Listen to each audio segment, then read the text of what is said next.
The Battle of Panthatar is a pretty unforgettable episode of Drake and Josh. The rich kid Thornton having a giant birthday party parodying MTV's My Super Sweet 16, the red sky knots and all the fake Star Wars references, and Drake giving away his signed Beatles album. But even though this episode was burned into my memory as a Drake and Josh classic, it turns out there's actually a lot of lore about this episode that I had no idea even existed. Like, for example, how this is the only episode in the entire series that was actually directed by Josh Peck, which is pretty remarkable that he pulled it off considering all the struggles with substance abuse he went through during season 4 of Drake and Josh. But what's even crazier about this episode, besides Josh directing, has gotta be the involvement of Nathan Kress. Yeah, you heard me right. Nathan Kress had a small role in Battle of Panthatar that actually led to him getting cast as Freddie in the iCarly series. And if you're thinking, I don't remember Nathan Kress being on Drake and Josh, well, I thought the same thing. This one was easy to miss, especially because the final cut of this episode ended up looking a little different than the original script. So stick around because later in the video, I'll give you all the full backstory on how exactly the Battle of Panthatar ended up launching Nathan Kress's career. As always, if you like this video, please be sure to give us a like and maybe even subscribe. I might just sneak into my rich friend's Sweet 16 party if you do. And if you have any other episodes or shows you want me to cover, let me know down in the comments. This is one of the most requested Drake and Josh episodes we've had so far, so I'm really excited to finally be covering this one for you guys. Alright, let's dive in. So the cold open starts off with Drake and Josh asking to talk to the little kids that might be watching. And they do this whole Blue's Clues-ass segment acting like they're hearing the audience's responses. But while Drake's imaginary kid compliments him and asks to be his friend, Josh's imaginary kid viewer insults him. A plate of cookies? Oh, yummy. I think it's pretty rude to tell a person that he's a... Did you just... You spit in my eye! Which is hilarious, but I need to know, how did Drake get those cookies, and how did the kid spit in Josh's eye through the TV screen? Josh was assaulted. Cut to Josh sitting down with a plate of food, and when he turns on the TV, we get a quick joke making fun of the Disney Channel.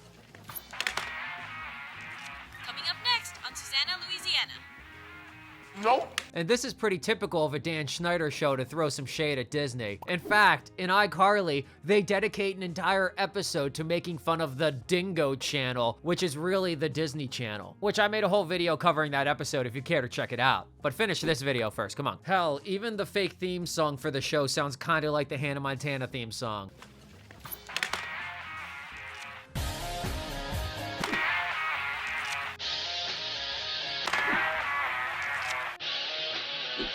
Call the fucking lawyers. Drake is all pissed off that his date canceled on him because she got bit by a venomous snake and is currently dying in the hospital. I thought you had a date tonight. Yes, so did I. Tamara canceled. Why'd she flake? Got bitten by a snake, apparently poisonous. Oh, was she okay? I don't know. She called me from the hospital, but I couldn't understand her because she was having trouble breathing. And all Drake can do is call her a flake and be pissed off. You know what? I'm on Drake's side. You make a commitment, you show up to the commitment. But seriously, is Drake a sociopath? Low-key? They start watching a show together all about if avocados are fruits or vegetables. Avocados. Vegetable, fruit, or both? The answer is fruit. Oh, they just gave it away! When suddenly, some MTV producers burst into their house and have them sign some forms to film something involving one of their classmates from school. Drake, Josh, good to see you guys. Hey, what's going on, Thornton?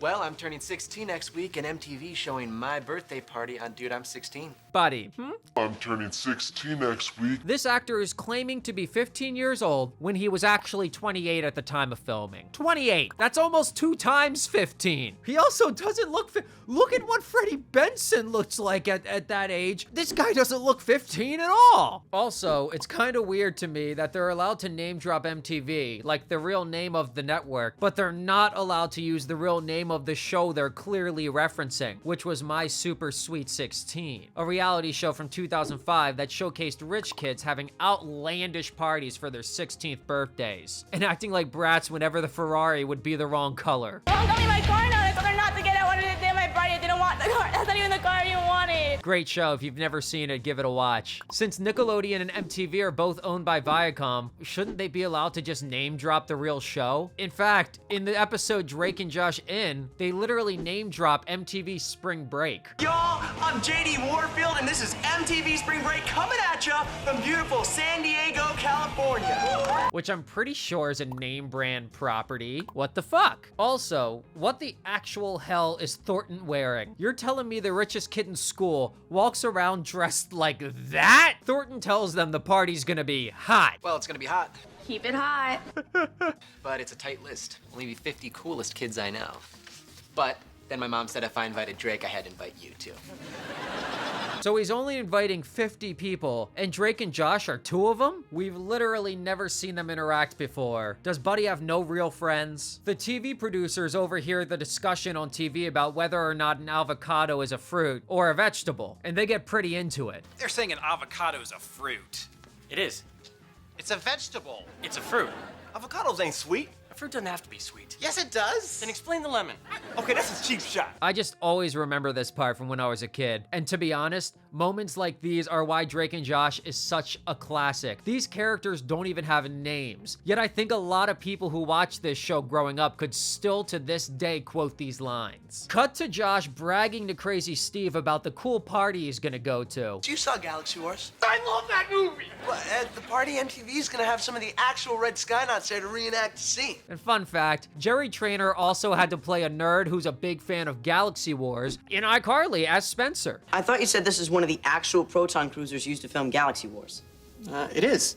No, it's not. Yeah, it is. No, it's not. So I guess whether he's Crazy Steve or Spencer, either way, he's forced to love Galaxy Wars. And besides iCarly, Galaxy Wars is also mentioned in Zoe 101. Does this look familiar? You took my Galaxy Wars action figures? Victorious, and Henry Danger. Tomorrow night is the worldwide premiere of Galaxy Wars 9. Drake runs in and freaks out, announcing that he got the Abbey Road album signed by all 4 Beatles. Josh says no way, and yeah, no way is right. That's fucking insane. No, how did you get this? You know that old guy from England who lives 2 blocks over from us? The guy with the hot granddaughter? Yes. And yes, His brother used to be a sound engineer for the Beatles back in the 60s. And he just gave this to you? Yeah, for free. And all I gotta do is stay away from his granddaughter. It's worth $80,000. There's only one non-personalized signed copy of Abbey Road known to exist, and it most recently sold for $80,000. Jesus. Why is he running around with something like that in public? I would rush home and put it somewhere safely immediately. A fireproof safe somewhere. A cute girl walks over and asks about a movie that doesn't start for 40 minutes. So Drake decides to go keep her company while she's waiting around. Thornton then shows up, and Crazy Steve asks him why he wasn't invited to the party. you know, I didn't receive an invitation. I don't know you. You're lost! Hilarious. We would have been robbed if Crazy Steve was only a 1-episode character like they planned. He asked Josh which expensive item he should put in the gift bags for everyone at the party between the underwater Geo and the new pocket pad. And to be honest, I fucking love the Geo. He tells Josh he's supposed to meet his girlfriend there, and Josh realizes that it's the girl that Drake went to go put the moves on. And, okay, it's been less than 90 seconds since these two first met, and they're already making out? Drake's power is unmatched. It needs to be studied. And Thornton, my guy, she is for the streets. Come on now. It took Drake 1 minute and 14 seconds, 74 seconds total, to go from strangers to getting her to cheat on her boyfriend and make out with him. Tonsil Hockey City. I've sat through ad breaks longer than that, but he was cooked from the start. Thornton, of course, sees what's happening and he's pissed. He uninvites Drake and Josh from his party, causing Josh to screech. And Crazy Steve has to actually come over and defuse the situation. Excuse me, where's the ladies' restaurant? I am talking to people! So Josh seems upset, but Drake shrugs it off and goes back to making out with the girl. Okay. Cut to Josh pacing around all upset in their bedroom. Josh whines in his fancy outfit about wanting to go to the birthday party, and Drake says it's a lost cause and that apologizing to Thornton didn't work. Josh then asks, hey, isn't Thornton a huge Beatles fan? And has the absolute nerve to suggest Drake gives away the signed Beatles album just for the mere chance of getting invited to the party again. I would tell Josh to be serious here. Come on! Look, this party's gonna be all over MTV. That's good for you and your band.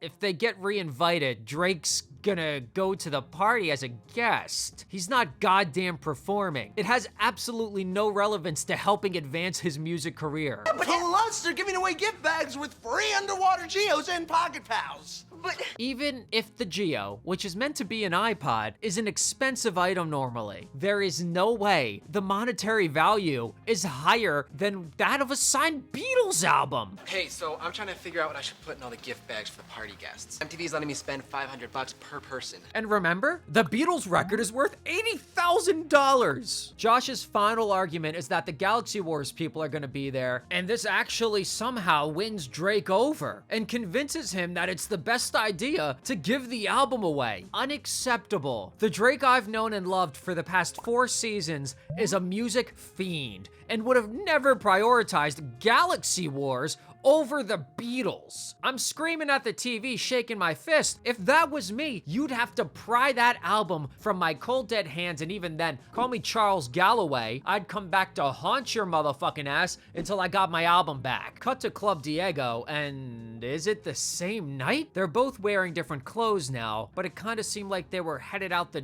door to go straight there. Thornton was just picking out what would go in the gift bags. How would they have time to produce enough of them for 50 guests? The bouncers tell Drake and Josh they're not on the list and to fuck off. They see Thornton, who's still pissed about Drake kissing his girlfriend, and Drake reluctantly gives him the signed album as a birthday gift. He loves it, but says they still can't come to the party. So they let go of Drake's most valuable possession for absolutely nothing. They're both devastated, and so am I. They decide to hang around being upset instead of going home, and suddenly, Megan walks past them, and they're shocked to see her, and asks how the hell she got on the invite list. How'd you get invited?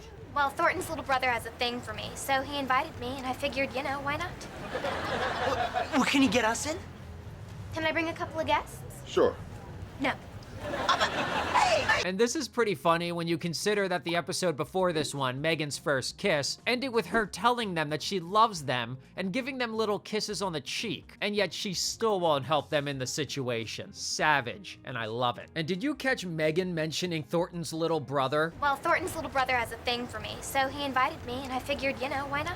Well, that's where Nathan Kress comes in. Nathan Kress, or as you likely know him, Freddie from iCarly, was actually cast as Toplin, Thornton's younger brother, who has a crush on Megan. And not only can you see Nathan in the background of many shots at this party, but he even recorded speaking scenes that were fully cut from the episode. And you may be thinking to yourself, well, just because he's in the background of a few shots and has a few cut lines of dialogue doesn't mean this episode launched his career. But that's where you're wrong. Nathan's performance as Toplin was so outstanding that Dan Schneider introduced him to head executives from Nickelodeon right there on the spot. And 6 months later, when it was time for Dan to cast his newest project, which would become iCarly, Dan remembered Nathan's amazing performance on Drake and Josh and called him in to audition for the role of Freddie, which, after many rounds, he landed. He even credits this episode as being the reason he got the role of Freddie in the first place. And once Nathan was casted as Freddie, they decided to remove all of his scenes from the Drake and Josh episode as to not confuse younger viewers. Since, like Freddie with Carly, Toplin has a huge crush on Megan. But if Nathan's performance was so good that it literally landed him a main character role 6 months later, I'm pissed we never got to see his scenes! Release the footage! Drake's pissed and says if they can't go into the party, then he at least wants his Abbey Road album back. Fair enough. He was insane for parting with it in the first place anyway. The Galaxy Wars actors stroll on by, and the boys suddenly get an idea for how they can sneak in.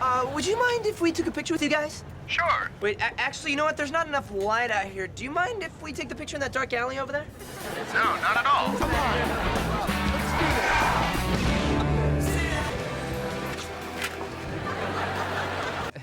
I kind of like seeing Drake and Josh use some violence to get their way, but did they just assault and strip naked two famous actors? Gotta be multiple crimes. So the boys sneak into the party as the fake stormtroopers and sneak off towards the present room to get the signed Beatles album back. And why do they keep taking their masks off? Do they want to get caught? Do they like the risk, the thrill of getting in trouble? They literally keep exposing that it's them in the suit. It defeats the purpose of having the damn mask. In the present room, they can't remember what color bag they brought the album in, so they have to start looking through everything to find it. Back in the main room, Thornton announces it's time for the Galaxy Wars characters to come out and perform. Thanks to my friends over at MTV, I give you some of the actual cast members from Galaxy Wars performing the climax of the Battle of Panthatar! See? They literally beat down and strip naked actual actors! There should be a manhunt out for Drake and Josh. The Galaxy Wars performers start to pop off, but the MTV guy notices that two Skynauts are missing and stomps off to go find them. Why would the MTV guy care? In fact, he should be happy. In real life, My Super Sweet 16, the entire point of the show was the drama whenever something would go slightly wrong at the party. And if something's off with the performance, the producers should be eating it up. Drake and Josh keep digging through the presents, and Josh is clearly looking through empty fucking bags with nothing inside. Literally every bag he searches is empty, but they get forced to go back into the main party area to perform. The other Galaxy Wars people beat the absolute living shit out of them, and it's hilarious they're treating it like a real fight instead of just sticking to the pre-rehearsed moves.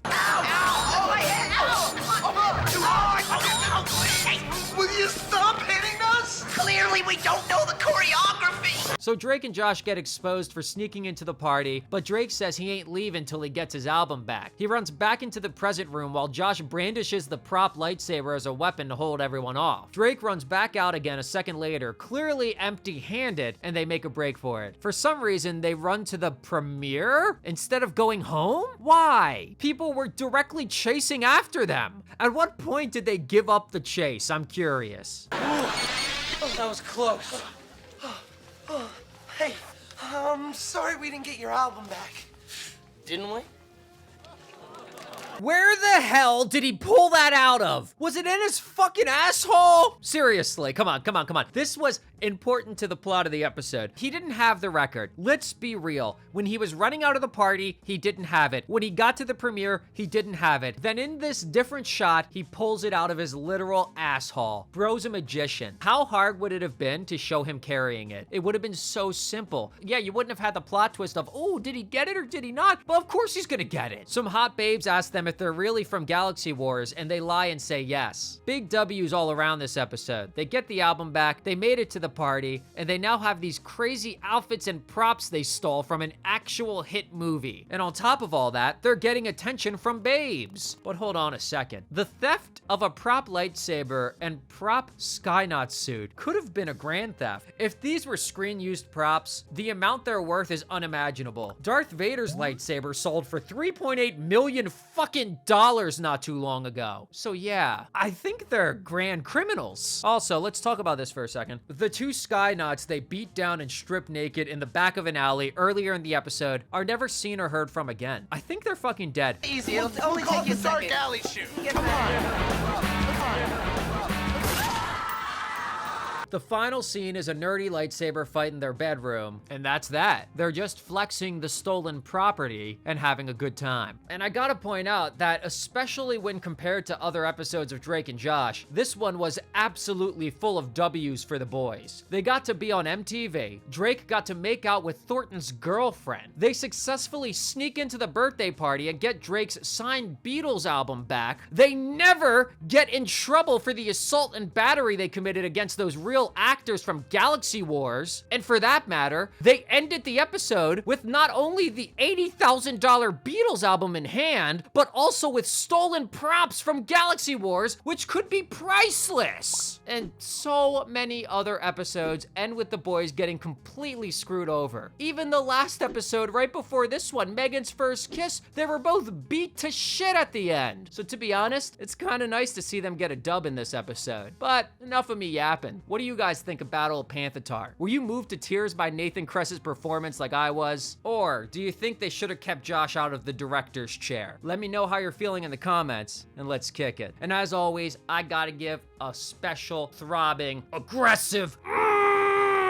a shout out to the Patreon and channel members. Just remember, I think about each and every one of you as I go to bed every night. Make of that what you will. And if you're still here, that's amazing. Maybe make sure you're subscribed by now and consider checking out some other videos. You might have fun, you might not. I can't make any promises. All right, thanks for listening.